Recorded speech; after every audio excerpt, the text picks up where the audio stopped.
ఉంటుంది. మరి ఈరోజు మనం తెలుసుకోబోయే కొన్ని విషయాలకు ముందర మన యొక్క గురుగారు డాక్టర్ బ్రహ్మశ్రీ పితామహ పత్రిజీ గారికి, మరి మహావతార్ టీవీ నిర్వాహకులకి, ఈ రాత్రి సెక్షన్ నిర్వాహకులకి, జూమ్ సెక్షన్లో ఉన్న అందరికీ, యూట్యూబ్లో ఉన్న అందరికీ నమస్కృతి తెలుపుకుంటూ మనం కొన్ని విషయాలు తెలుసుకుందామండి.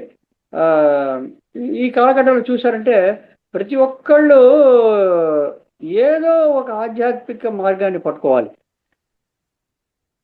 ఏదో ఒక ఆధ్యాత్మిక దారిలో ప్రయాణించాలి అని ప్రతి ఒక్కళ్ళు ప్రయత్నం చేస్తున్నారండి. దానిలో ఏమైనా సందేహం ఉందా? లేదు. చూసారు, ఇప్పుడు ఎక్కడైనా భగవద్గీత చెప్తున్నాను అనుకోండి, అక్కడికి వెళ్ళిపోవడం, లేదా రామాయణ భారతం మహాభారతం చెప్తుంటే అక్కడికి వెళ్ళడం.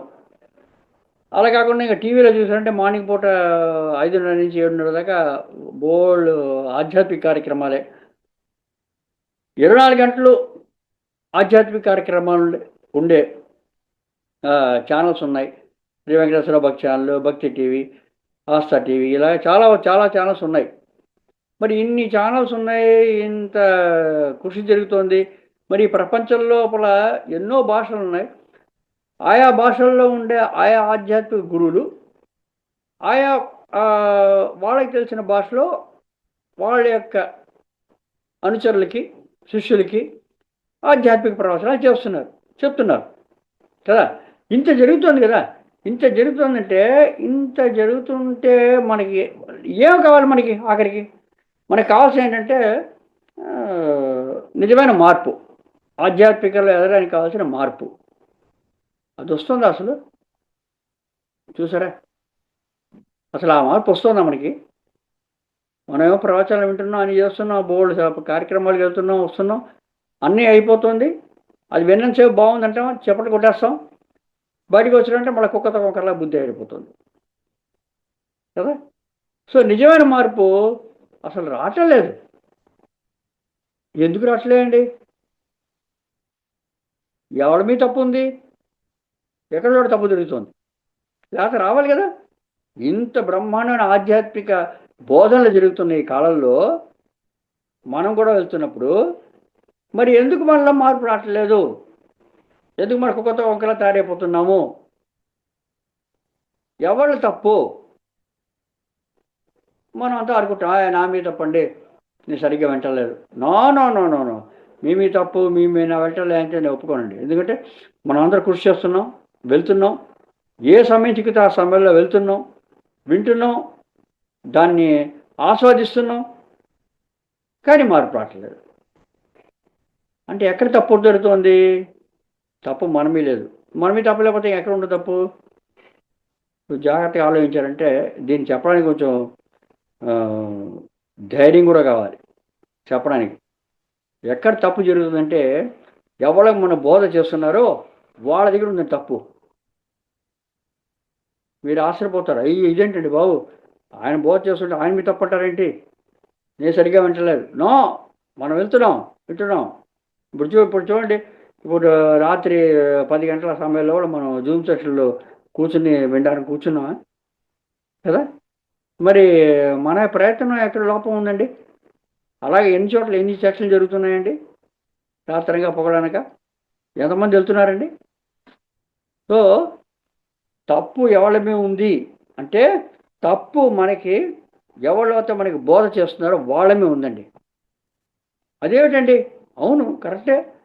వాళ్ళు సరిగ్గా చెప్పాల్సిన విషయాన్ని చెప్పే విధంగా మన బుర్రలోకి వెళ్ళి అంటుకునేట్టు చెప్పకపోతే అది ఏమవుతుంది?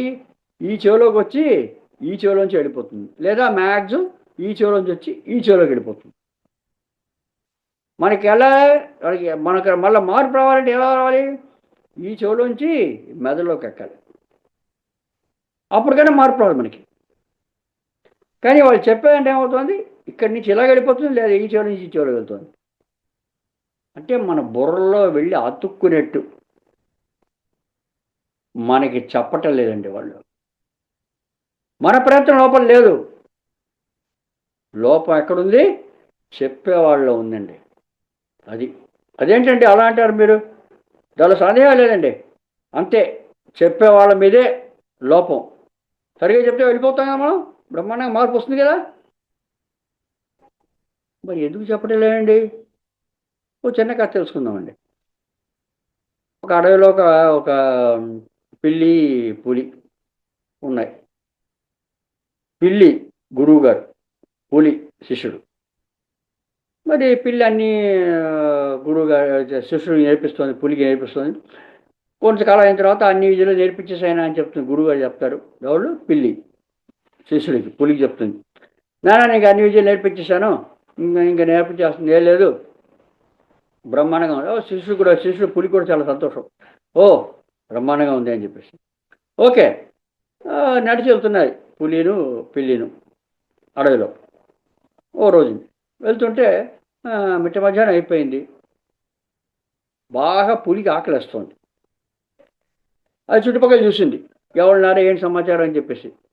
అడవి కదా, వేటాడాలి కదా. చుట్టుపక్కల చూసింది, ఏ కనిపించడం లేదు.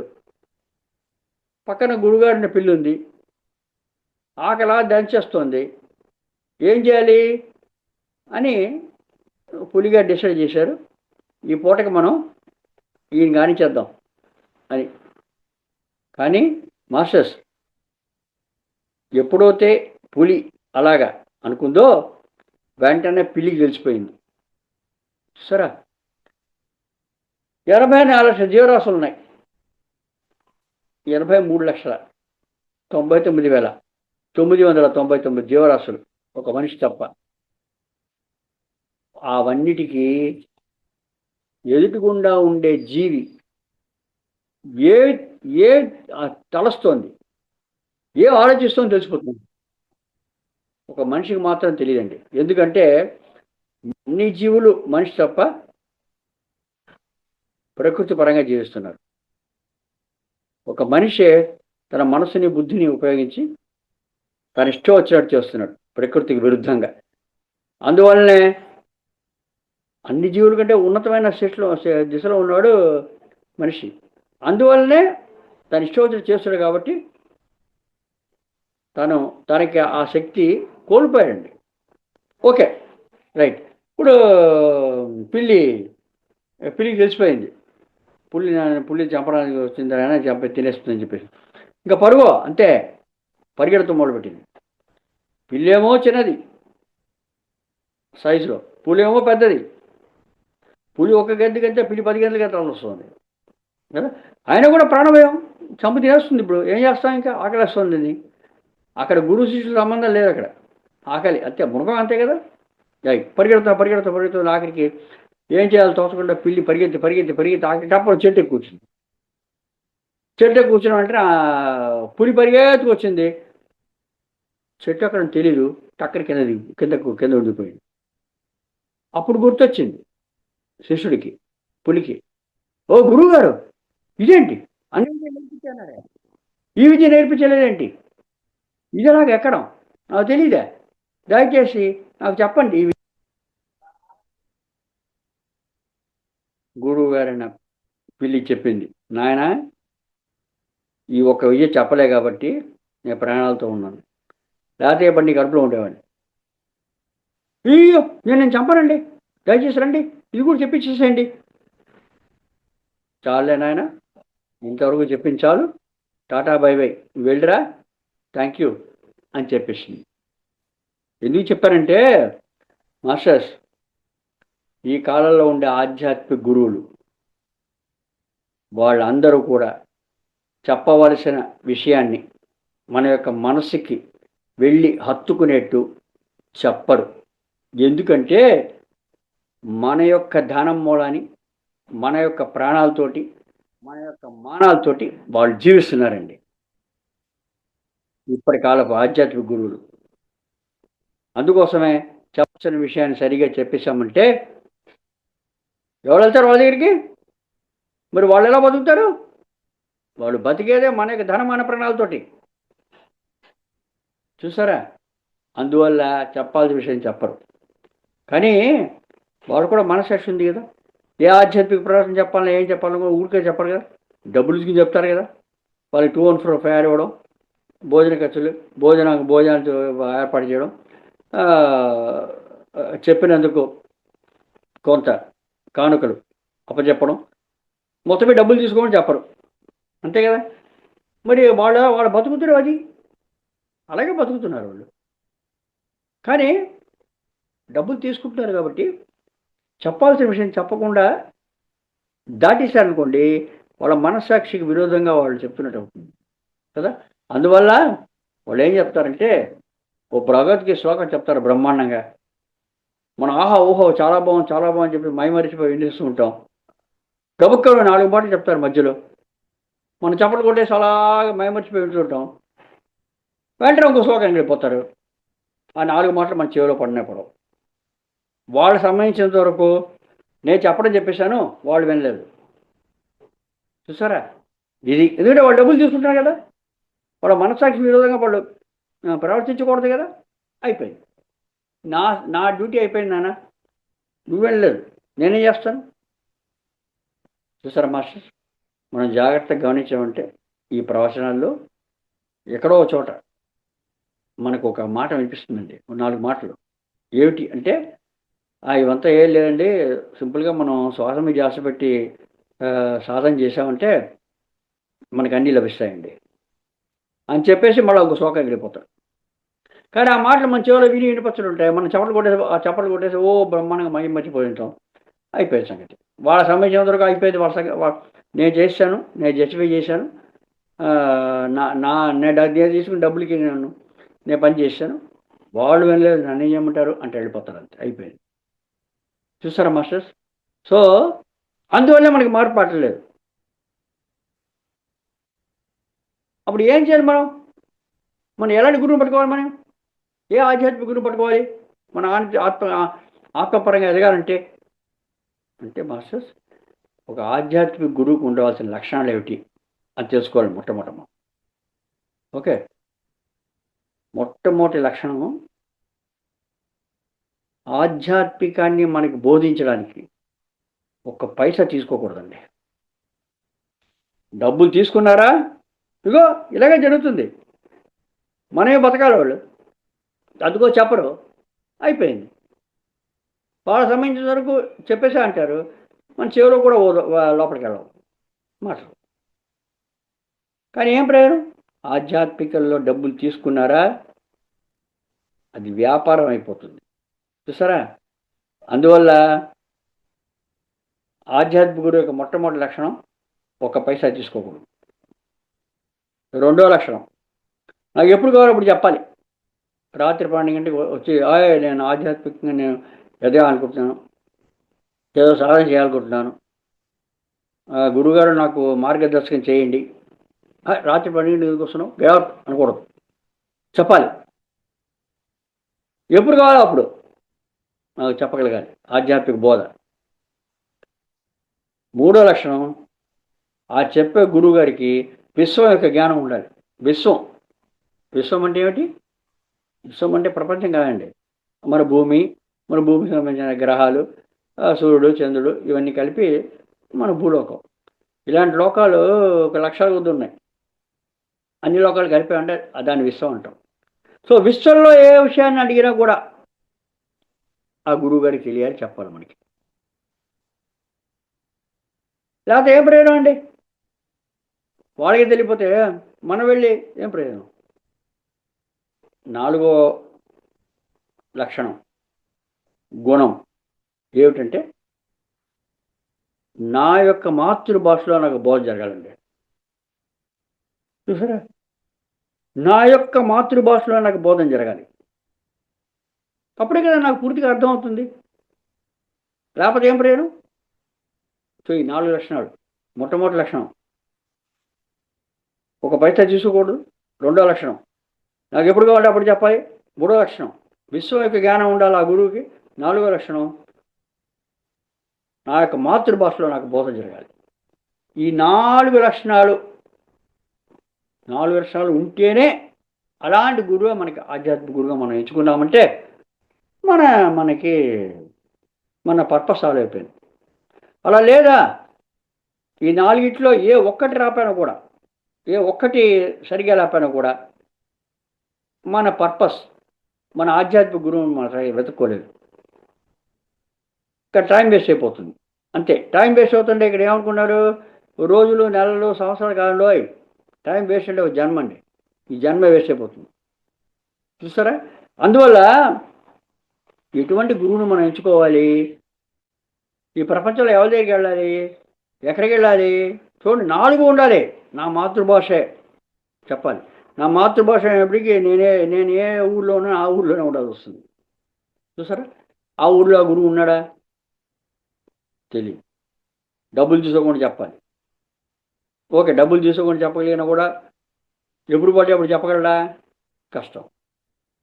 ఆ గురువు విశ్వజ్ఞానం ఉందా, నాకు డౌట్ఫుల్. సో ఈ ప్రపంచం మొత్తం మనం వెతికినా కూడా మనకి మానవ మాతృల్లో ఇటువంటి గురువు దొరకడండి, చాలా కష్టం. మీరు చెప్పచ్చు పత్రికారు చాలా గ్రేట్ గురువు అండి, ఆయన మనం గురువు చేసుకున్నాం అండి. Okay okay, no problem. పత్రికారు మన గురువుగా చేసుకోవచ్చు, అన్నీ తెలుసు అతనికి. అతను ఒక పైసా తీసుకోకుండా మనకి ఆధ్యాత్మికంగా చెప్తున్నారు. ఎప్పుడు కావాలి అప్పుడు చెప్పగలడా, రాత్రి 12 o'clock వెళ్ళి 1 గంటకి వెళ్ళి సార్ అంటే ఆయన తిరిగి వాల్సిపోయి ఉంటాడు. నువ్వు 12 o'clock వెళ్ళి తలుపు తట్టి చెప్పండి సార్ అంటే తాంతారు ఆయన కూడా, చూసారా. ఆయనకి విశ్వజ్ఞానం ఉండొచ్చు, నో అని చెప్పట్లేదు. 4వ విషయం మాతృభాషలో చెప్పగలగాలి. మరి ఆయన మాతృభాష ఏమిటి, ఇన్ని భాషలో చెప్పగలడు. ఆయన తెలుగు లేదా హిందీ లేదా ఇంగ్లీషు, కొంచెం అలా ఎలా ఓ 10 భాషలు తమిళ్. దాని మించి సపోజ్ ఒక రష్యన్ వచ్చాయనుకోండి, చెప్పగలరా. రష్యాలో జపానీస్ వచ్చాడు, జపాన్లో చెప్పగలరా, చూసారా. సో 4 లక్షణాలు ఉండాలి. మనం ఈ ప్రపంచంలో ఏ మానవ మాతృ దగ్గరికి వెళ్ళినా కూడా ఈ 4 లక్షణాలు గురువు కనిపించండి. మరి మనం ఏం చేయాలి, ఎక్కడికి వెళ్ళాలి, ఎక్కడికి వెళ్ళి ఎతకాలి అంటే పత్రి గారే మనకి చెప్పారండి ఈ విషయాన్ని. నన్ను నువ్వు ఎక్కడికైనా పరిగెత్తి వెళ్ళక్కర్లేదు, నువ్వు నీ శ్వాసనే గురువుగా చేసుకోవాలి. ఆయనేమో చెప్పేశారు, చెప్పి వెళ్ళిపోయారు హాయిగా. ఎందుకు శ్వాసనే గురువుగా చేసుకోవాలని విశ్లేషణ చెప్పలేదు. నేనేమో బేసిక్గా నేను ఇంజనీర్, ఓకే. అన్నిటికీ నాకు ప్రూఫ్ కావాలి, ప్రూఫ్ లేకపోతే నేను ఒప్పుకోను కదా. ఆయనేమో చెప్పేశారు శ్వాస గురువు అని చెప్పేసి. ఎలా శ్వాస గురువు అని చెప్పేసి ఎలా అని చెప్పి అడిగాం అనుకోండి, శ్వాస గురువు పోయానేశాడు. అప్పుడు నేను మెడిటేషన్లో కూర్చుంటే నాకు క్లారిటీ వచ్చిందండి, నాకు వచ్చిన ఎరుక, దాన్ని మీకు చెప్తున్నాను.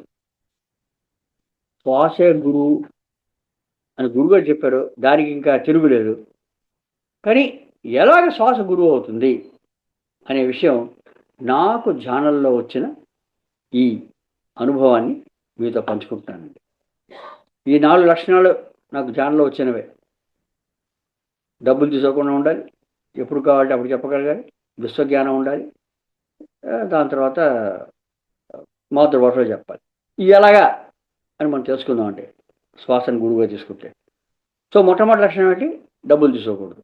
మన శ్వాస మన దగ్గర డబ్బులు తీసుకుంటుందండి, అడిగిందా, డబ్బులు ఏమైనా అడిగిందా, 1 పైసా ఇవ్వమని ఎప్పుడైనా. సపోజ్ శ్వాస అడిగింది అనుకోండి, ఒక శ్వాసకు 1 పైసా ఇవ్వమని చెప్పేసి మనందరం డబ్బులు కట్టాల్సి వస్తుంది. ఒక రోజుకి 21,600 శ్వాసలు, ఒక శ్వాసకు 1 పైసా అడిగితే 21,600 పైసలు మనం ఇవ్వాలి. 21,600 పైసలు అంటే 216 రూపాయలు. సరే ఓకే, మనం లెక్క పెట్టుకోవడం చాలా సులభంగా ఉండి 200 రూపాయలు పెట్టుకుందాం, 200 రూపీస్. ఓకే, ఓ రోజుకి. మరి ఒక నెలకి 6,000 రూపాయలు. నెలకు 60 రూపాయలు నేను కట్టాలి ఒక శ్వాస 1 పైసా అడిగితే.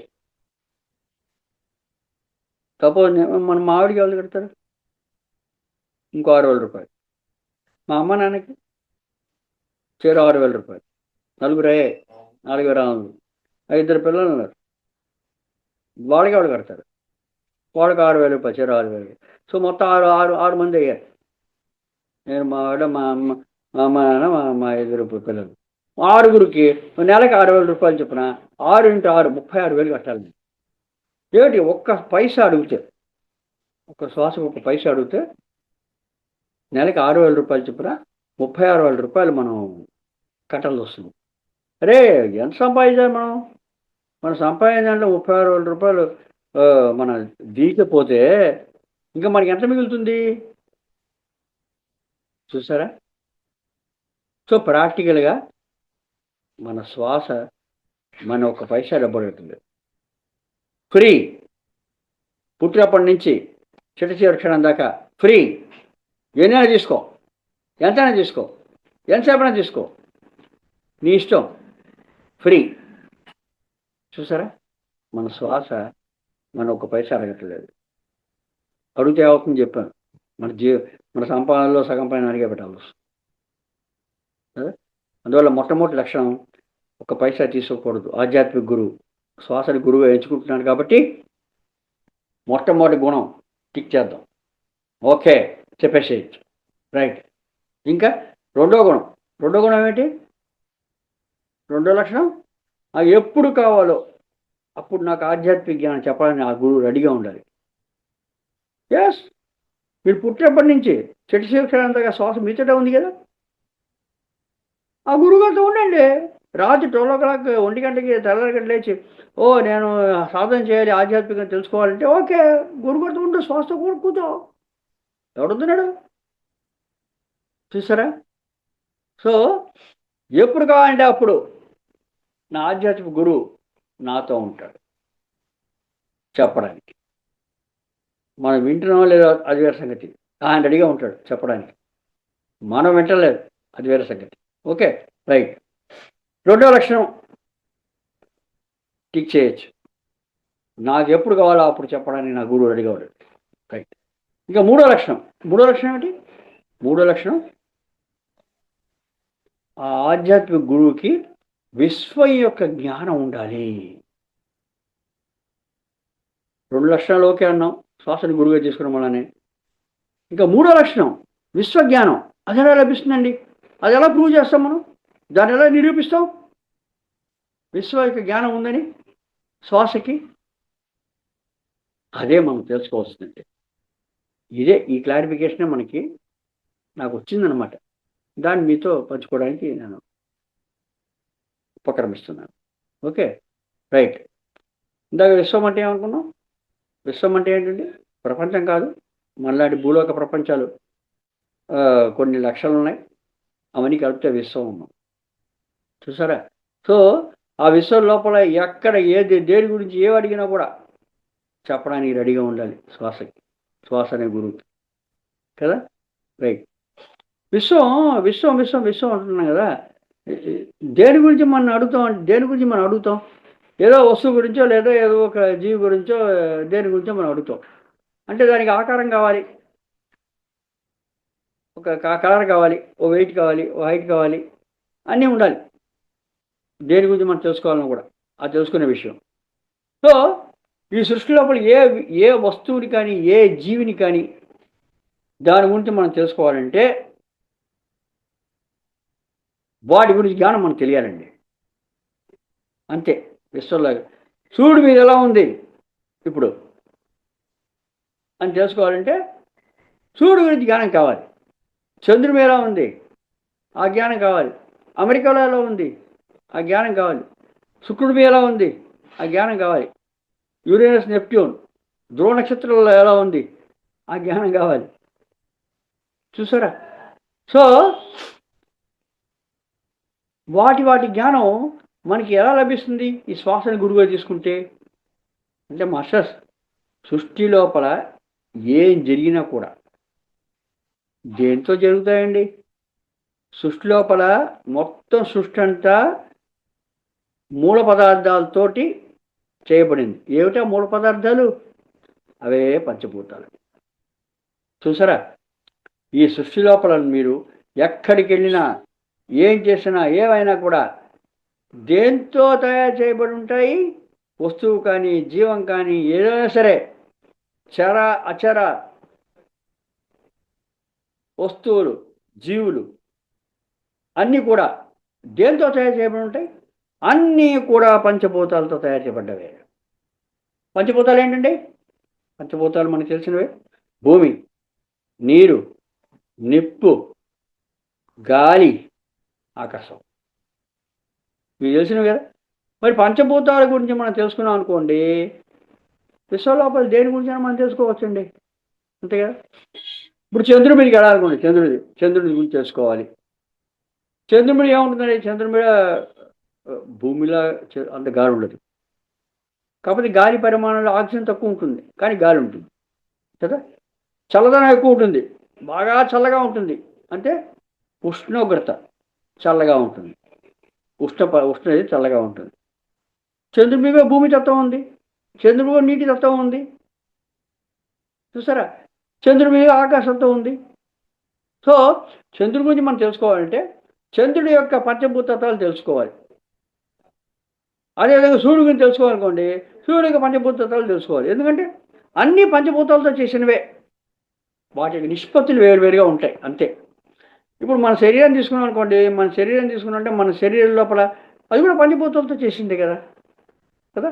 ఎక్కడెక్కడికో వెళ్ళి అవస్థపడి ఒక్కోటి వెళ్ళి తెలుసుకునే బదులు ఆ పంచభూతాల యొక్క ఫార్ములా తెలుసుకున్నాం అనుకోండి, అన్ని పంచభూతాలతో తయారు చేసి ఆ ఫార్ములా సూత్రం తెలుసుకుంటే, ఆ సూత్రం లోపల మనం దాని యొక్క విలువల్ని పెట్టిస్తాం అనుకోండి, ఆటోమేటిక్గా దాని యొక్క జ్ఞానం తెలుస్తుంది. అప్పుడు ఒక చిన్న ఉదాహరణ చెప్పు, A+B² మన లెక్కలో తెలుసుకున్నాం మనం. A+B². దాని ఆ ఫార్ములా యొక్క ఆ సూత్రం యొక్క ఇదేంటంటే ఎక్స్పాన్షన్ ఏమిటి? A² + B² + 2AB, అంతే కదా. A+B² = A² + B² + 2AB. ఏ అంటే ఏంటి? బి అంటే ఏంటి? ఏ అనేది ఒక విలువ, బి అనేది ఒక విలువ, ఒక మూలకం.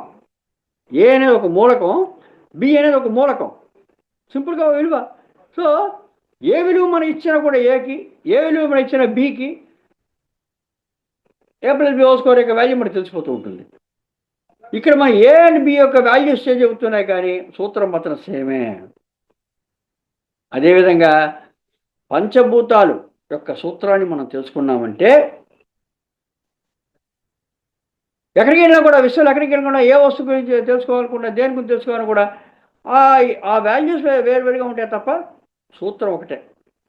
A+B² సేమే, ఏ వాల్యూ బి వాల్యూ డిఫరెంట్గా ఉంటుంది. ఇక్కడ A+B, ఇప్పుడు పంచభూతాలతో చేశాం కాబట్టి ABCDE అనుకుందాం. ఏ భూమితత్వం, బి నీటితత్వం, సి నిప్పుతత్వం, డి గాలితత్వం, ఈ ఆకాశతత్వం. సో ABCDE ఫార్ములా చేసుకున్నాం అనుకోండి, ఏమైనా చూసుకోవచ్చు మనం విశ్వం లోపల. సో ఎక్కడికి వెళ్తాం మనం ఈ ఫార్ములా చేసుకోవడానికి? ఎక్కడికో పరిగెడితే ఏం ప్రయోజనం అండి? ఎక్కడికి పరిగెత్తక్కర్లేదు. ఈ విశ్వంలో మనం కూడా ఒక భాగం కదా, మనం కూడా దేనితో తయారు చేయబడ్డాం, మనం కూడా పంచభూతాలతో తయారు చేయబడ్డాం. సో మనలో ఉండే పంచభూత తత్వాన్ని మనం తెలుసుకుందాం. మనలో ఉండే ABCDEలు తెలుసుకున్నాం అనుకోండి, మన సూత్రం తెలిసిపోతుంది. విశ్వంలో దేని గురించి మనం తెలుసుకోవచ్చు. సో మనలో ఉండే ABCDలు ఎలా తెలుసుకోవాలి అంటే మన లోపలికి ప్రయాణం చేయాలండి. బయట నుంచి అన్నీ కనిపించావు కదా, బయట నుంచి ఊరికే భౌతిక శరీరం కనిపిస్తున్నా పంచభూతం తయారు చేసింది మూలంగా తెలుసుకోవాలంటే లోపలికి వెళ్ళాల్సిందే. సో మన లోపలికి ప్రయాణం చేయడానికి, మనలోకి ప్రయాణం చేసేదే మన ఈ ధ్యాన పద్ధతి అండి, చూసారా. ఓకే, సో ఇప్పుడు మనలో ప్రయాణం చేసి మనలో ఉండే ఈ పంచభూత తత్వం అని తెలుసుకోవాలి. మొట్టమొదటి తత్వం ఏమిటి? భూమితత్వం. భూమితత్వం ఎక్కడ ఉందండి మనకి? మన ఎముకలు, ఈ చర్మం మీద చూసారండి, మట్టి, ఈ చర్మం, ఈ ఎముకలు, దాని తర్వాత మన మాంసం, ఇవన్నీ కూడా భూమితత్వంలోకి వస్తాయి. ఎముకలు లేవనుకోండి ఏమవుతాం మనం? మాంసం ముద్దైపోతాం కదా.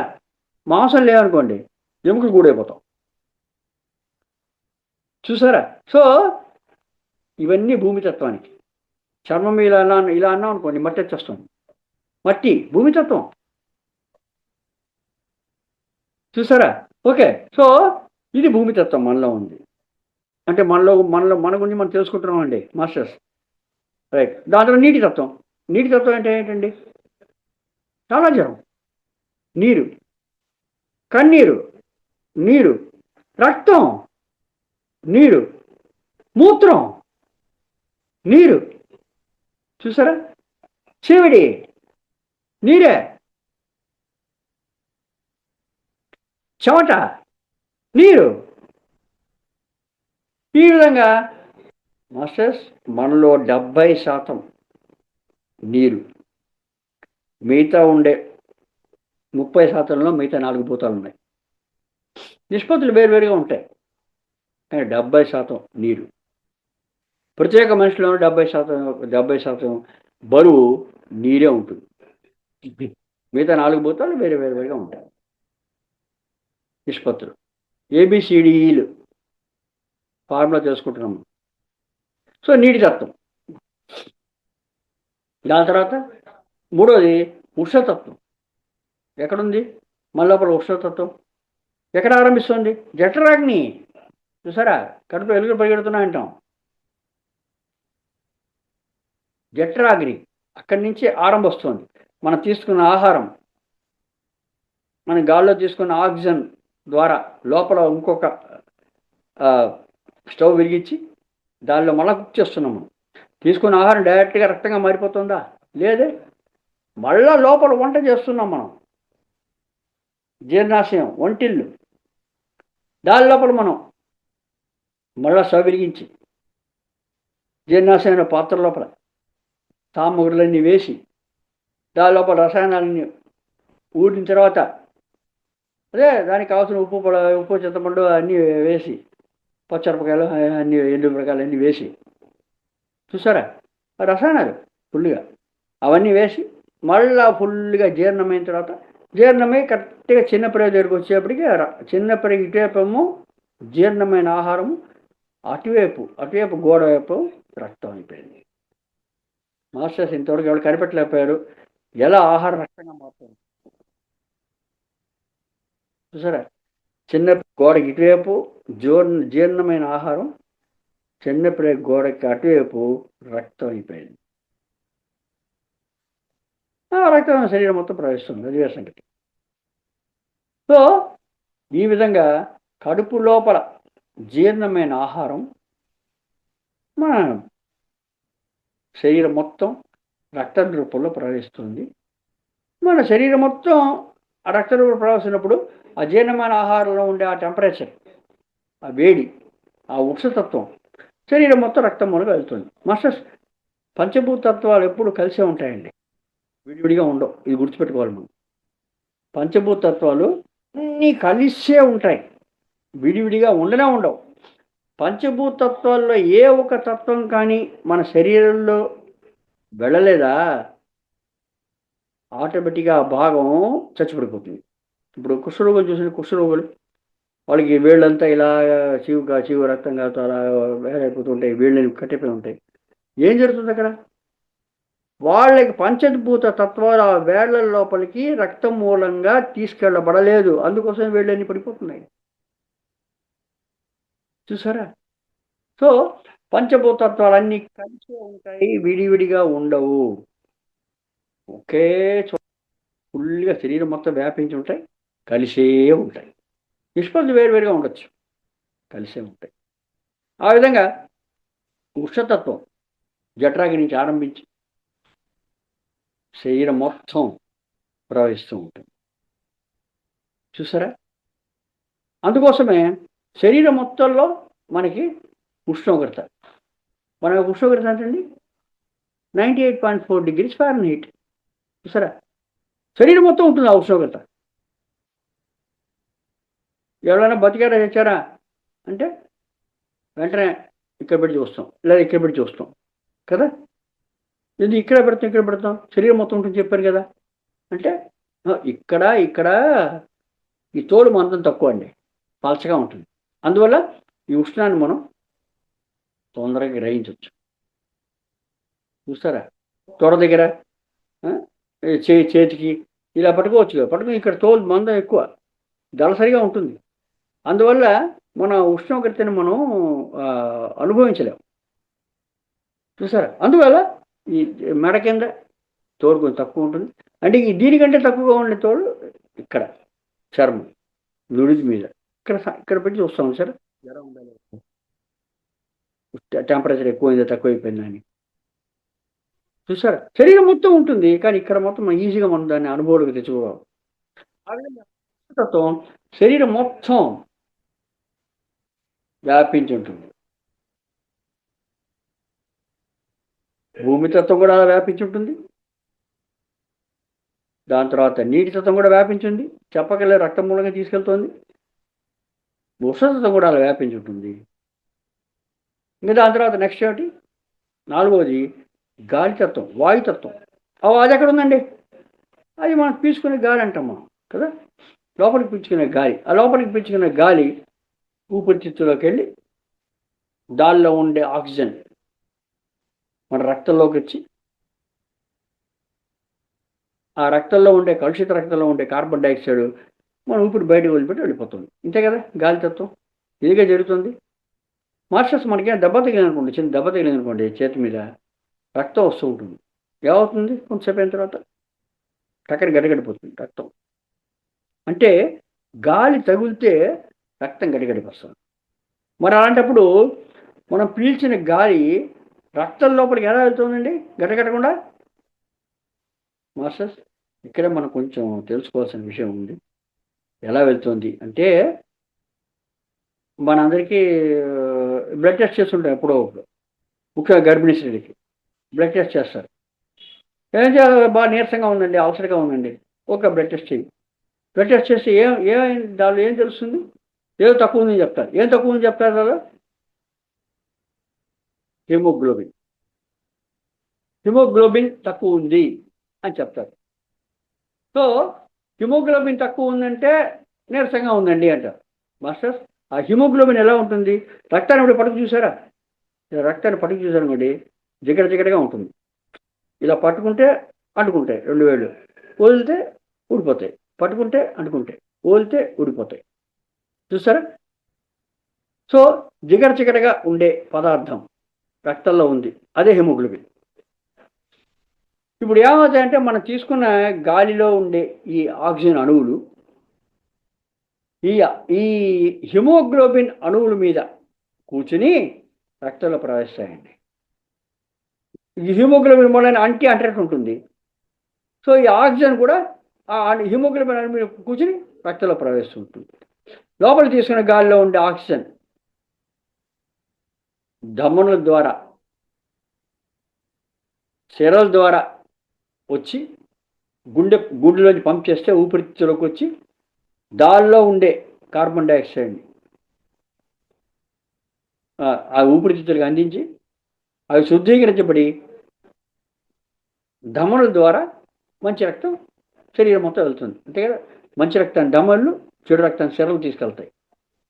సో మంచి రక్తంలో వెళ్ళే ధమనుల వల్లగా వెళ్ళే ఈ రక్తంలో ఉండే హిమోగ్లోబిన్ మీద ఉండి ఆక్సీ హిమోగ్లోబిన్ రూపంలో గాలి వెళ్తుందండి రక్తం లోపలికి. శరీరం మొత్తం వెళ్ళిపోతుంది, అంత పని అయిపోతుంది. పని అయిపోయిన తర్వాత మళ్ళీ దానికి మలినాలు తయారవుతాయి. మలినం అంటే కార్బన్ డైఆక్సైడ్ శరీరంలోకి వచ్చేస్తుంది. శరీరంలోంచి వచ్చే కార్బన్ డైఆక్సైడ్లో కార్బోహిమోగ్లోబిన్ రూపంలో వచ్చి మళ్ళా గుండెకి వచ్చి పంప్ చేసి ఊపిరితిత్తులోకి వచ్చి గాలిలోంచి మళ్ళీ ఆక్సిజన్ తీసుకుని దమ్ములో వెళ్ళి ఇలా జరిగిపోతూ ఉంటుంది అంతే. సో మొత్తం మీద హిమోగ్లోబిన్ అణువు మీద మంచి రక్తంతో వెళ్ళేటప్పుడు ఆక్సి హిమోగ్లోబిన్, కలుషిత రక్తంతో వచ్చేప్పుడు కార్బోహిమోగ్లోబిన్ రూపంలో గాలి అణువులు శరీరం మొత్తం రక్తం కూడా ప్రసరిస్తాయండి. చూసారా? ఈ విధంగా మన గాలి శరీరం మొత్తం తిరుగుతోందండి. చూసారా? మన అనుకున్నట్టు గాలి ఊకే పీల్చింది గాలి పీల్చేసాం కదా అని అనుకోకండి. ఆ గాలి 5 విధాలుగా మారుతుంది. పంచప్రాణాలు అంటారు కదా, అవే ప్రాణాపాన వ్యాన ఉదాన సమాన అని. ఓకే, ప్రాణ అంటే మనం తీసుకున్న గాలి ఊపిరితిత్తులోకి వెళ్ళి అది ఆక్సిజన్, ఆ కార్బన్ డైఆక్సైడ్ ఎక్స్చేంజ్ చేసుకునే గాలి, అది ప్రాణవాయువు, ప్రాణం. అపాన అంటే బయటకు వదిలిపెట్టేది, అంటే డిశ్చార్జ్, కలుషితాలని విసర్జకం చేసేది, ఒకటికి వెళ్ళాలి. ఎవరు తీసుకెళ్తారండి? ఏదో ప్రెషర్ రావాలి కదా, ఊరికే వచ్చేస్తుందా? యూరిన్ బ్లాడర్ అయిపోయిన వెంటనే ఎవరో ఒకరు తోయాలి. ఎవరు తోస్తారు? పానవాయువు. సరే, మోషన్ దొడ్లోకి పెద్ద ప్రెగ్నెంట్ ఎండిపోయింది, ఎవరు తోస్తారు? ఎవరో ఒక వెలకని తోయాలి కదా, ఎవరు తోస్తారు? అపానవాయువు. స్వేద బిందువులు, చెవట బయటకు వస్తుంది, ఎవరు తోస్తారు? ఎవరో ఒక లోపల తోస్తే కానీ చెవట బయటికి రాదు కదా, ఆ స్వేద బిందువు మన రోమనదాల నుంచి. అపానవాయువు. చూసారా? చీవిడి, ఏదో ఒక వాయువు రావాలి. దగ్గు, ఏదో ఒక వాయువు రావాలి. ఆవలింత, ఏదో ఒక వాయువు రావాలి. అపానవాయువు. చూసారా? కన్నీళ్ళు, ఎవరు తీసుకొస్తున్నారు? అపానవాయువు.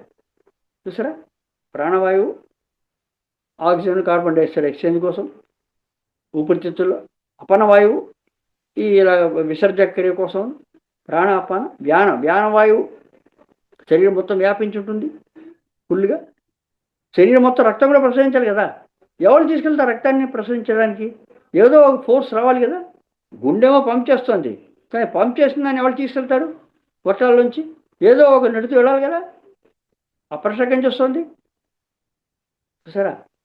ప్రాణ అపాన వ్యానవాయువు శరీరం మొత్తం వ్యాపించింది. ప్రాణ అపాన వ్యాన ఉదాన వాయువు మన కంటల్లో ఉంటుంది, దానివల్ల మన మాటలు వస్తున్నాయి. ఉదాన వాయువు సరిగ్గా పనిచేయకపోతే మనకి మాటలు సరిగ్గా రావండి, అయిపోతుంది దర్శాలు. దాని తర్వాత సమాన వాయువు ఏం చేస్తుంది? మన శరీరంలో మన ఆహారంలో ఉండే శక్తిని రక్తం మూలంగా శరీరం మొత్తం ప్రవహించేస్తుందండి. ఈ శక్తిని శరీరం మొత్తం వ్యాపించేట్టు సమానవాయువు ఆహార పుష్టిని. సో ఈ విధంగా పంచ ప్రాణాలు వాయువు మనకి 5 వాయువులుగా వెళ్ళిపోతుంది. సో మొత్తం మీద ఇలాగ వాయుతత్వం మన శరీరం మొత్తం ప్రవేశిస్తుంది. చూసారా? ఆక్సిహెమోగ్లోబిన్, కార్బోహెమోగ్లోబిన్ డైరెక్ట్గా రక్తంలో, మిగతా విషయాల్లో అది. దాని తర్వాత ఇంకా నెక్స్ట్ ఇంకా ఐదవ భూతం ఆకాశత్వం. ఆకాశత్వం ఎక్కడ ఉందండి? ఆకాశం అంటే అవకాశం. ఆకాశం అంటే ఏంటి? చోటు. ఏదో చిన్న అవకాశం ఏమండి నాకు అంటాం కదా మనం. అంటే ఏమిటి?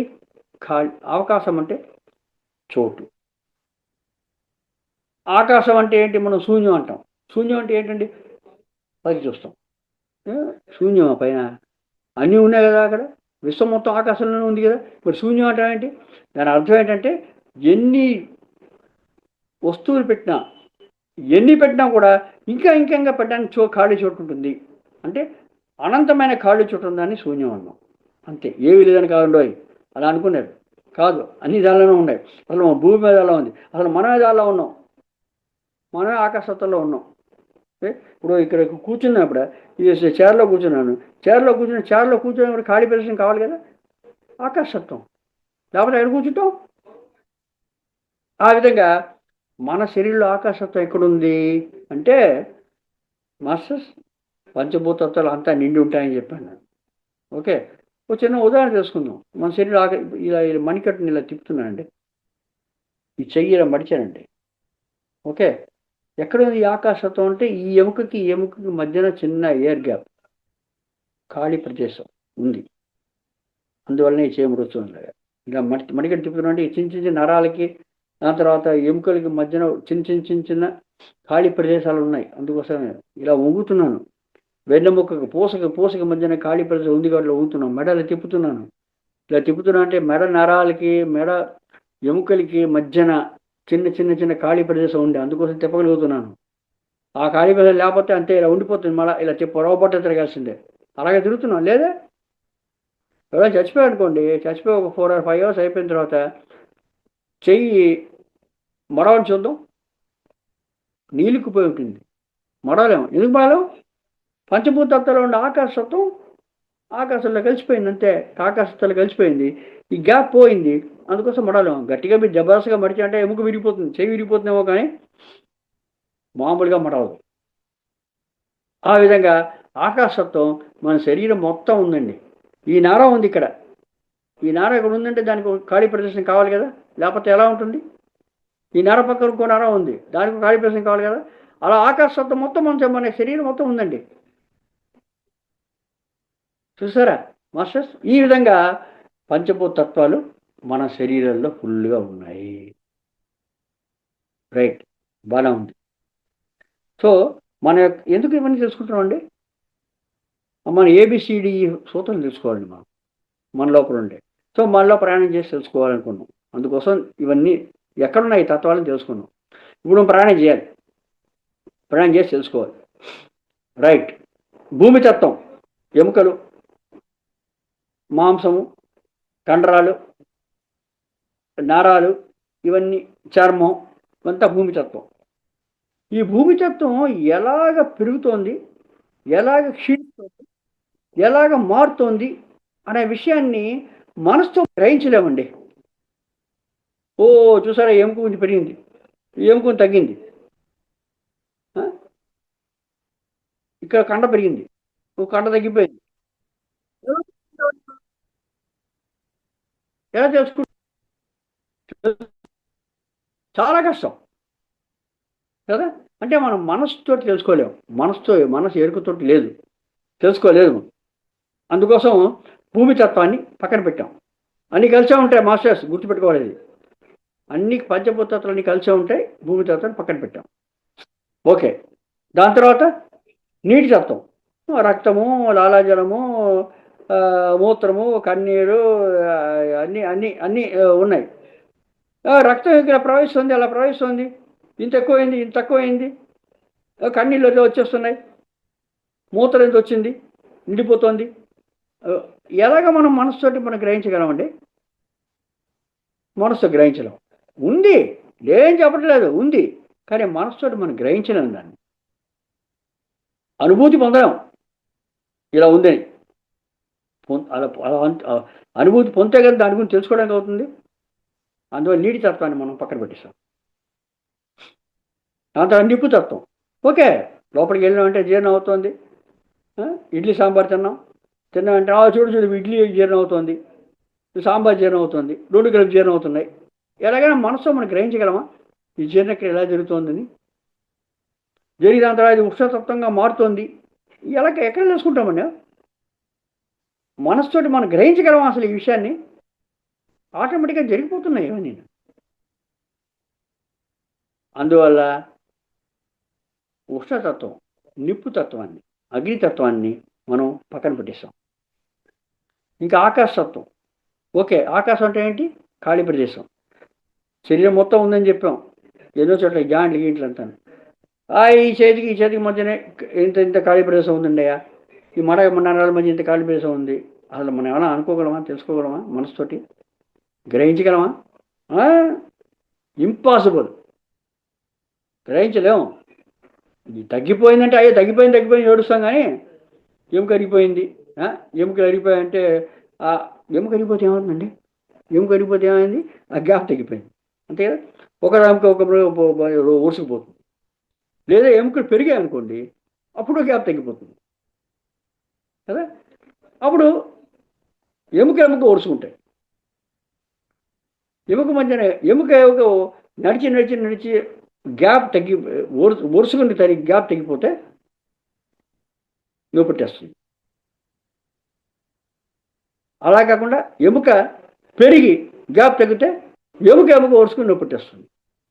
సో అలా కష్టం వచ్చినప్పుడు తెలుసుకోగలం, మామూలుగా తెలుసుకోలేం కదా. కానీ అందువల్ల ఆకాశంతో శరీరం మొత్తం ఉంది, కానీ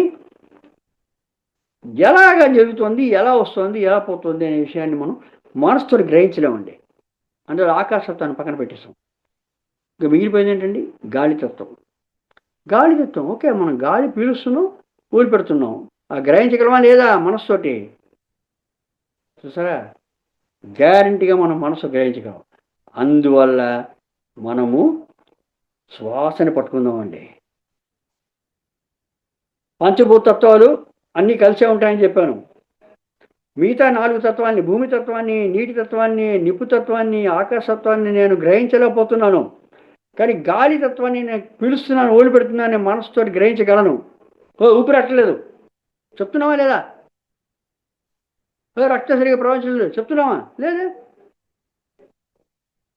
చెప్తున్నాం ఈజీగా. అందువల్ల గాలిని మనం పట్టుకున్నాం అనుకోండి, గాలి తత్వాన్ని పట్టుకున్నాం అనుకోండి, పంచభూత తత్వాలు కలిసే ఉంటాయి కాబట్టి ఏ ఒక్కటి పట్టుకున్నా కూడా మిగతా 4 దాంతో కలిసే ఉంటాయి కదా మాస్టర్స్. అలా వచ్చామండి మన శ్వాస మీద ధ్యాసకి. ఎప్పుడైతే మనం గాలి తత్వాన్ని శ్వాస మీద ధ్యాస పెట్టి కూర్చున్నామో మిగతా 4 ఎలా ఉన్నాయని కనిపెట్టేస్తాం ఈజీగా. శ్వాసతోటి మనం ప్రయాణిస్తున్నాం లోపలికి. ఇందులో చెప్పుకున్నాం కదా, శ్వాస శరీరం మొత్తం వెళ్తోంది, ప్రాణాపాన వ్యాన ఉదాహరణ సమానం అని చెప్పేసి. ఓకే, దాని గురించి పెద్దగా డీటెయిల్గా తెలియకపోయినా కూడా సింపుల్గా శ్వాసని గమనిస్తూ కూర్చున్నామంటే ఆటోమేటిక్గా అది ప్రయాణించి తెలిసిపోతుందండి. అది ప్రయాణించి తెలిసిపోతుంది, దాని చుట్టూ ఉండి దాంతోపాటు వచ్చే మిగతా 4 భూతాలు ఉన్నాయి కదా, అవి కూడా కూడా వచ్చేస్తాయి కదా, వాటి అనుభూతి కూడా పొందడానికి అవుతుంది. ఎప్పుడైతే మనం ఇలాగా శ్వాస మీద ధ్యాస పెట్టి మనం కూర్చున్నామంటే గురువుగారితో ఆటోమేటిక్గా మిగతా ఉండే 4 భూతాలు యొక్క తత్వం కూడా మనకు తెలుస్తుంది. శ్వాస శరీరం మొత్తం ప్రవహిస్తుంది, అదేవిధంగా అన్ని భూతాలు శరీరం మొత్తం ఉన్నాయి. సో ఆ విధంగా శ్వాసతోటి మనం ప్రయాణించి, శ్వాసతో ప్రయాణించడం ధ్యానం అండి. శ్వాసతో మనం ప్రయాణించి ఆటోమేటిక్గా మనలో ఉండే ఈ పంచభూత తత్వాలు మనం తెలుసుకుంటామండి. అంటే ABCDE తెలుసుకున్నామండి మనం. మనలో ఉండే ABCD తెలుసుకున్నాం. మనలో ఉండే ABCD తెలుసుకోవాలంటే ఏంటి, సూత్రం తెలుసుకోవాలి కదా. సో ABCD యొక్క సూత్రం మనం తెలుసుకున్నామండి. సో మనలో ఉండే ఏ వాల్యూ ఎంత, బి వాల్యూ ఎంత, సి వాల్యూ ఎంత, డి వాల్యూ ఎంత, ఈ వాల్యూ ఎంత, అది కూడా తెలుసుకున్నామండి. సో ABCD సూత్రం తెలుసుకున్నాం, A + B సూత్రం తెలిసినట్టు. అప్పుడు సూర్యుడు గురించి తెలుసుకోవాలనుకోండి, అప్పుడు సూర్యుడు ఏముందండి, సూర్యులో ఉష్ణతత్వం ఎక్కువ ఉంది, వేడి గాలి తత్వం ఎక్కువ ఉంది. సో ఉష్ణతత్వం సి, వేడి గాలి తత్వం డి. ఇవి ఎంత ఉన్నాయి, 99.999% ఉంటాయి అనుకోండి ఇవి రెండు. మిగతా ఉంటే 0.001%లో మిగతా 4 భూతాలు ఉన్నాయి, అంతే సింపుల్. మనకే ఫార్ములా తెలిసిపోయింది, ABCDE. సూర్యుడి దగ్గరికి వెళ్ళండి, సూర్యుడికి ఫార్ములా సూత్రం మన దగ్గర ఉంది. సూర్యుడికి ABCDలు పెట్టండి, దానిలో సూర్యుడు గురించి జ్ఞానం తెలుస్తుంది. మీరు అడగచ్చు, అదేంటి సార్ సూర్యుడి దగ్గరికి వెళ్ళాలి, ఎలా వెళ్ళాలి?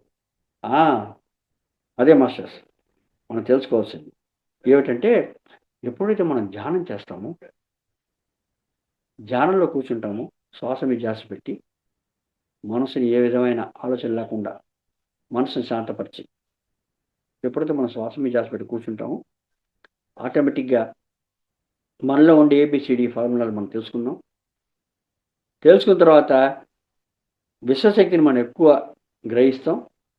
ఆ విశ్వశక్తి వల్ల మన శరీరంలో ఉండే రోగాలని పోతాయి. ఇంకా ఇంకా ఇంకా ఇంకా మనం ధ్యానం చేసామంటే మనకు 3వ కన్ను తెరుచుకుంటుంది. 3వ కన్ను అంటాం ఆజ్ఞాచక్రం, దివ్య దృష్టి. దాంతో మనం కూర్చుని నుంచే ఎంత దూరం చూడవచ్చు. మన ధ్యాన సాధనని బట్టి మనకి దృష్టి యొక్క దూరం పెరుగుతుంది. ఇక్కడతో ఎంతసేపు చూస్తామండి, గోడ ఉందంటే చూడలేం, గోడ లేకుండా ఉంటే మేము మ్యాక్సిమం 2 కిలోమీటర్ 3 కిలోమీటర్స్ వస్తాం, దాని మీద చూడలేం కదా. కానీ దివ్య దృష్టితోటి 3వ కన్నుతో ఆజ్ఞాచక్రంతో మనం ఎంత దూరం చూడగలం మన ధ్యాన సాధనని బట్టి. ఇంకా ఇంకా ఇంకా మనం ధ్యాన సాధన చేసాం అనుకోండి, అప్పుడు మన శరీరం, సూక్ష్మ శరీరం మాస్టర్స్, మనకి మొత్తం 7 శరీరాలు ఉన్నాయి. కంటికి కనిపించే శరీరం మాత్రం మన శరీరం అనుకోకండి, ఇది ఓన్లీ డూప్లికేట్. స్థూల శరీరం డూప్లికేట్, మిగతా ఉండే 6 శరీరాలు ఉన్నాయి కదా, అవి సూక్ష్మ శరీరాలు. అవి కంటికి కనిపించవు, సూక్ష్మంగా ఉంటాయి, అవే ఒరిజినల్స్. ఈ జెరాక్స్ కాపీ అది ఒరిజినల్ అది. సో అన్నమయ కోసం అన్నంతో తయారు చేసింది భౌతిక శరీరం. ప్రాణాలు ఇందాక చెప్పుకున్నాం కదా, పంచప్రాణాలు. ప్రాణమయ కోసం అంటే ఏంటి, సంచి. సో ఆ సంచి లోపల ఏ వస్తువులు ఉన్నాయో ఆ వస్తువులతో మనం ఏదైనా తయారు చేసుకోవచ్చు. సో అన్న వస్తువులతో తయారు చేసిన ఈ వస్తువు భౌతిక శరీరం అన్నమయ కోసం.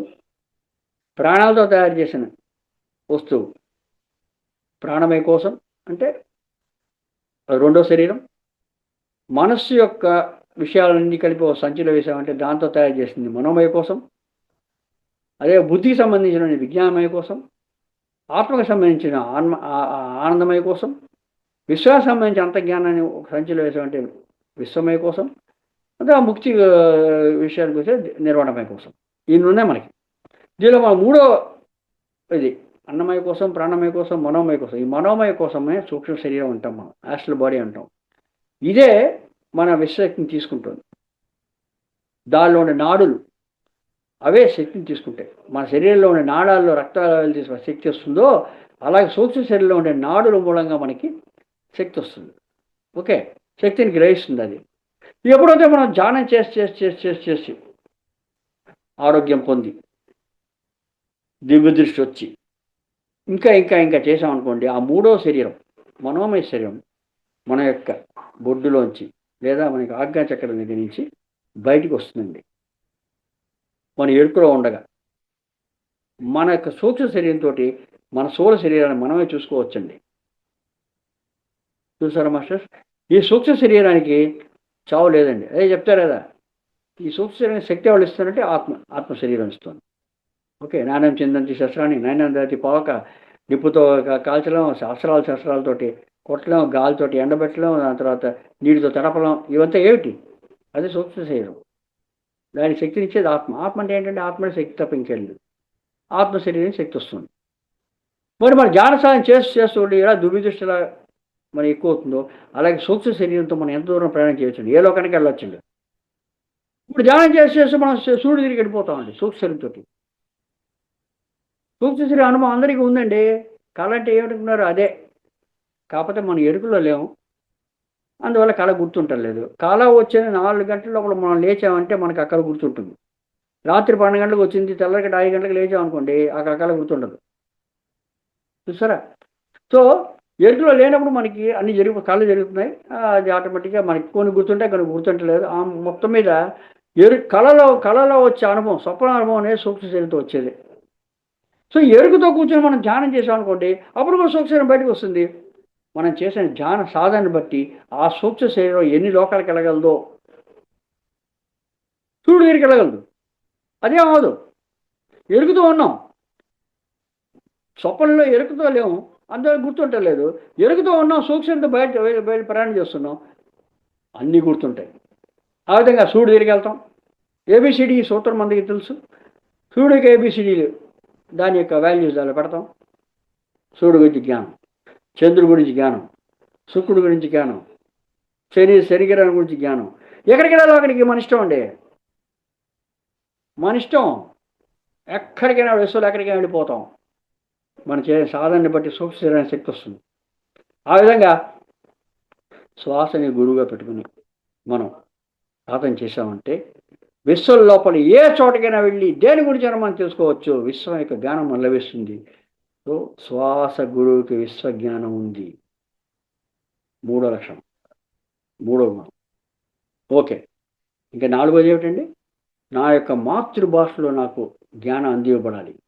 ఇది చాలా ఇంపార్టెంట్ అనే విషయం. లేకపోతే ఏం ప్రయోజనం అండి? ఇప్పుడు మీ అందరూ తెలుగు తెలుసు, తెలుగులో నేను చెప్తున్నాను, ఓకే అర్థమైంది. అదే తమిళ్లో చెప్పాను అనుకోండి, ఎంతమందికి అర్థం అవుతుందండి? అందరూ వెళ్ళిపోతారు అంతే కదా. అదే నేను రష్యన్లో జర్మనీలో చెప్పాను అనుకోండి, ఒక్క ఉండడు కదా, ఏ ప్రయోజనం? సో మన యొక్క ఆత్మజ్ఞానాన్ని మన యొక్క మాతృభాషలో మనకి అందివ్వబడితే, ఆ శ్వాస గురువు ఇచ్చాయంటే అది ప్రయోజనం, లేకపోతే ఏం ప్రయోజనం లేదు. ఓకే మాస్టర్స్, ఇప్పుడు నేను సేపు మాట్లాడాను కదా, దేనిలో మాట్లాడాను నేను? ఈ భాషకి మీరు ఒక పేరు పెట్టారు, తెలుగు. ఏమొచ్చింది బయటికి ఇంతసేపును తెలుగులో మాట్లాడుతుంటే? శబ్దం వచ్చింది, అంతేనా? శబ్దం వచ్చింది. Okay, how are you, how do you do, your all okay. ఏం మాట్లాడాను నేను? ఈ భాషకు మీరు పేరు పెట్టారు, ఈ శబ్దానికి పేరు పెట్టారు మీరు ఇంగ్లీష్. എങ്ങനെ ഉണ്ട്? ఎలా సుఖమానో? ఊడు గడిచో. ఈ శబ్దానికి మీరు పేరు పెట్టారు మలయాళం. చూసారా? कैसा है? सब कुछ ठीक है? आप लोग जान कर रहे दिन भर? कैसा लगता है? ఈ శబ్దానికి మీరు పేరు పెట్టారు హిందీ. చూసారా? பாஷையில் வேறு வேறு வேறு வேறு. எப்படி இருக்கீங்க? எல்லாம் சௌக்கியமாங்க? சுகம் தானே? எல்லாம் సుఖமாக இருக்கீங்க இல்லைయా? కేకరింగ్లా నా சொல்றத? ఈ శబ్దాన్ని మీరు పేరు పెట్టారు తమిళ్. చూసారా? ఇప్పుడు నేను 4 భాషలు 5 భాషలు నేను మాట్లాడాను. నీకు ఏమొచ్చిందండి బయటికి? శబ్దమే వచ్చింది. కానీ ఒక్కో శబ్దాన్ని మీరు ఒక్కో పేరు పెట్టారు. అంతే. కానీ వచ్చింది మాత్రం శబ్దమే అండి. చూసారా? రైట్. ఇప్పుడు శబ్దం అనేది ఆకాశతత్వం అండి. ఆకాశతత్వం యొక్క గుణం అండి. ఇప్పుడు మన ఏబిసిడిఈ ఈ అనేది ఆకాశతత్వం కదా. ఇప్పుడు మన లోపల ప్రయాణం చేసి మనలో ఏబిసిడిఈలు మనం తెలుసుకున్నాము. అంటే మనలో ఉండే ఆకాశతత్వం యొక్క పూర్తి గుణాన్ని మనం తెలుసుకున్నాము. మనం పుట్టినప్పటి నుంచి ఏ ఇంట్లో ఉన్నాము, ఏ అమ్మానాల దగ్గర పెరిగాము, ఏ సమాజంలో పెరిగాము, ఏ భాషను వస్తే వాళ్ళందరూ మాట్లాడుతూ మనకు కూడా నేర్పించారు. మనలో ఉండే ఆకాశతత్వం ఆటోమేటిక్గా ఆ భాషకు అనుగుణంగా ట్యూన్ అయిపోయి ఉంటుందండి. చూసారా? సో ఇప్పుడు ఎంత కఠినమైన సమయంలో అయినా సరే మన కోపం వచ్చిందనుకోండి, కోపం వచ్చిందంటే మనము మన మాతృభాషలో తిడతామండి ఫస్ట్. చూసారా? గాఢ నిద్రపోతున్నాం అనుకోండి, గాఢ నిద్రపోతుంటే గట్టిగా ఒక ఒక ఒక దెబ్బ కొట్టి లేపామనుకోండి, ఇప్పుడు కోపం వస్తుందా రాదా? మనకి 16 భాషలు తెలుసుండొచ్చు, కానీ గాఢ నిద్రలో మీరు ఒక దెబ్బ కొట్టి లేపిన వెంటనే మీరు కోపం వచ్చి తిడతారు. ఏడి దేనిలో తిడతారు మీరు? మీకు మాతృభాషలో తిడతారండి. మీకు 16 భాషలు వచ్చి ఉండొచ్చు, వేరే భాష రాదండి మీకు. ఎందుకంటే మన పుట్టినప్పటి నుంచి మన యొక్క మాతృభాషలోనే మన యొక్క ఆకాశతత్వంలో ఉండే గుణమైన శబ్దము ట్యూన్ చేయబడింది. అందువల్ల ఇప్పుడు జ్ఞానం ఎక్కడి నుంచి వస్తుందండి మనకి? శ్వాస గురువుని పెట్టుకుంటే శ్వాస మన శ్వాస కదా. గురువుని తీసుకున్నాం మనం, వేరే ఇంకో శ్వాసను తీసుకోలే కదా. సో మన శ్వాస కూడా ఎలా ట్యూన్ చేయబడి ఉంటుంది? ఆకాశతత్వం ప్రకారం మన మాతృభాషలో ట్యూన్ చేయబడి ఉంటుంది. అందువల్ల ఈ జ్ఞానం ఎక్కడి నుంచి వస్తుందండి? ఈ జ్ఞానం అంతా కూడా మనకి మన యొక్క ఆకాశతత్వమైన శబ్దము మన శ్వాసని గురువుగా చేసి కూర్చున్నప్పుడు మనకు వస్తుంది మన యొక్క మాతృభాషలోనే. ఇప్పుడు చెప్పాను, చెప్తున్నా ఇవన్నీ చెప్పాను కదా. శ్వాసగా మన గురువుగా చెప్పేశారు, శ్వాసని గురువుగా తీసుకోని చెప్పేసి. కానీ నేను ఒప్పుకోలేదు కదా. నేను కూర్చున్నాను ధ్యానం లోపల. నేను కూర్చుంటే నాకు ఎలా వచ్చిందండి ఈ క్లారిటీ? నా యొక్క మాతృభాష నేను తెలుగులో వచ్చిందండి. అందుకోసం నేను క్లీన్గా చెప్తున్నాను. చూసారా? ఓకే, నేను మిగతా తమిళ్లోను, ఇంగ్లీష్లోను, హిందీలోను, మలయాళంలోను చెప్పొచ్చేమో, అది వేరే సంగతి. కానీ నాకు మొట్టమొదటి జ్ఞానం ఎక్కడి నుంచి వచ్చింది? నా యొక్క మాతృభాషలో వచ్చిందండి. చూసారా? అందువల్ల ఫుల్ కామెంట్ నేను తెలుగులో చెప్తాను. మిగతా వాటిని చెప్పొచ్చేమో ఎరుకలో ఉన్నప్పుడు, ఇంత ధారాళంగా చెప్పలేకపోతాను. కొంచెం 99% చెప్పొచ్చు, కానీ 100% చెప్పలేను. కానీ తెలుగులో 100% చెప్తాను. చూసారా? సో మన మాతృభాషలోనే మనకి జ్ఞానం అందివ్వబడుతుంది. ఎందుకంటే మన ఆకాశతత్వం అలా ట్యూన్ చేయబడింది కాబట్టి. సరే, 4వ గుణమైన నాకు ఆత్మజ్ఞానం నా యొక్క మాతృభాషలోనే అందివ్వబడాలి. ఆత్మ శరీరం అని చెప్పాను నేను, అంటే ఆనందమయ కోసం అని చెప్పాను నేను కదా. అది ఆత్మ శరీరం. మన శరీరంలో మన ఆత్మ అనేది ఉండేంత వరకు అది మన యొక్క మాతృభాషలోనే మాట్లాడుతుందండి. మన జ్ఞానం అంతా ఎవరు ఇస్తున్నారు అంటే మన ఆత్మ ఇస్తుందండి. ఆత్మకి తెలియని జ్ఞానం అంటే లేదండి. అనంతమైన జ్ఞానం ఆత్మకు ఉంది. కాకపోతే మన ఆత్మతో మనం ఉండలేదు. అరే ఆత్మతో ఉండాలంటే ధ్యానం అంతే అండి. ఎప్పుడైతే మనం ధ్యానం చేస్తున్నాం ఆటోమేటిక్గా మన ఆత్మతో ఉంటాం. అప్పుడు మన ఆత్మే చెప్తుంది మన జ్ఞానాన్ని, ఎవరో చెప్పడం కాదు. శ్వాస మీద జాగ్రత్త కూర్చున్నప్పుడు ధ్యానంలో చూసారా? సో ఎప్పుడైతే మన శ్వాస మీద జాగ్రత్త పెట్టి కూర్చుంటామో ధ్యానంలో, శ్వాసని గురువుగా చేసుకుని అప్పుడు మనలో ఉండే ఆకాశత్తుల్లో ఉండే శబ్దం అది మన మాతృభాషే. మనలో ఉండే ఆత్మ మనకి ఆ జ్ఞానాన్ని అందిస్తోంది మన యొక్క మాతృభాషలో. అది అందిపడుతుంది. చూసారా? అందువల్ల మన శ్వాసని గురువుగా తీసుకున్నామంటే మన మాతృభాషలోనే మన జ్ఞానం అందిపడుతుంది. ఇప్పుడు చూడండి, ఈ 4 లక్షణాలు. ఒక్క పైసా తీసుకోకూడదు, శ్వాస తీసుకోవట్లేదు. నాకు ఎప్పుడు కావాలి అప్పుడు చెప్పగలగాలి ఆత్మజ్ఞానాన్ని. శ్వాస రెడీగా ఉంది, మనం దాన్ని గమనించలేదు, మనం దాంట్లో స్పెండ్ చేయట్లేదు. శ్వాసకి విశ్వకి జ్ఞానం ఉంది. ఎస్, సూక్ష్మ ప్రయాణం చేసి మనం తెలుసుకోగలం. శ్వాసను గురువు పెట్టుకుని ధ్యానం చేసామంటే 4 లక్షణమైన మన యొక్క మాతృభాషలోనే మన జ్ఞానం అందివ్వబడాలి. గ్యారంటీగా అందివ్వబడుతుంది. సో ఈ 4 లక్షణాలు శ్వాసకి ఉన్నాయి కాబట్టి మనము శ్వాసని గురువుగా తీసుకోవచ్చండి. మన గురువు అని చెప్పేశారు, నేను ఒప్పుకోలేదు, నేను అంగీకరించలేదు. అంగీకరించిన ఇంకెప్పుడైనా సత్యం మారుతుందా? మారదు. కాకపోతే నాకు తెలిసింది క్లీన్గా ఈ ధ్యానం లోపల, దాన్ని మీకు విడమర్చి చెప్పడానికి నేను ఇప్పుడు ముందరొచ్చాను. అందువల్ల మన శ్వాసని మనం గురువుగా తీసుకోవాలి. మన శ్వాస మన గురువు. ఈ ప్రపంచం లోపల, ఈ విశ్వం లోపల నువ్వు ఎక్కడికి వెళ్ళినా కూడా ఏ జీవి కూడా ఈ 4 గుణాలని, ఈ 4 కండిషన్స్ని నిర్వర్తించలేవు. ఏదో 1 రావచ్చు, 2 రావచ్చు, 3 రావచ్చు, 4 రాలేకపోవచ్చు. ఎక్కువగా మన మాతృభాషలో చెప్పలేకపోతారు. మిగతా 3 వచ్చినా కూడా రష్యన్ వాడికి రష్యన్ చెప్పాలి. మరి అలా చెప్తాం మనం. రష్యన్ వాడు శ్వాస వాడు చెప్తుంది. చూసారా? అందువల్ల మాస్టర్స్, మన శ్వాసని మన గురువుగా తీసుకోండి. మన శ్వాసే మన గురువు. మనం ఎంతైనా దాని దగ్గర నేర్చుకోవచ్చు. కాకపోతే దాంతో మనం టైం స్పెండ్ చేయాలి.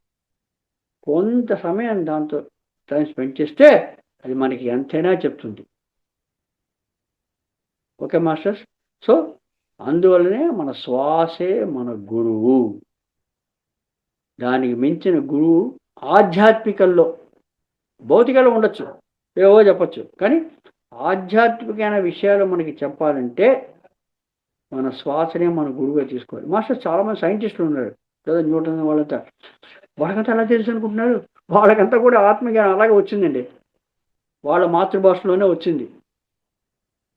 వాళ్ళు ఆలోచన లేని స్థితికి వెళ్ళినప్పుడే, వాళ్ళు శ్వాసను గురువుగా తీసుకున్నప్పుడే వచ్చిందండి. వాళ్ళు తెలిసిలో తెలియకపోవచ్చు, కానీ అలాంటి అలౌకికమైన విషయాలు ఎలా గబుకి కనిపెట్టాడు? కొత్తగా ఎవడే కనిపెట్టలేదు, ఆల్రెడీ ప్రపంచంలో ఉంది.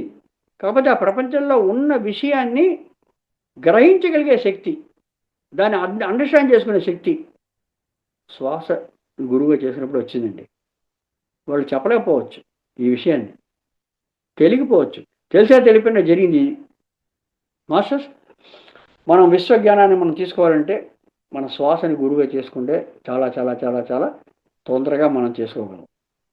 ఓకే మాస్టర్స్, ఇదే మనం శ్వాసని గురువుగా చేసుకోవాల్సిన అవసరం. లక్షణాలు ఉన్నాయి, ఈ గుణాలు ఉన్నాయి. అందువల్ల శ్వాసే మన గురువు. ఓకే మేడం, స్టాప్ చేస్తాను నేను.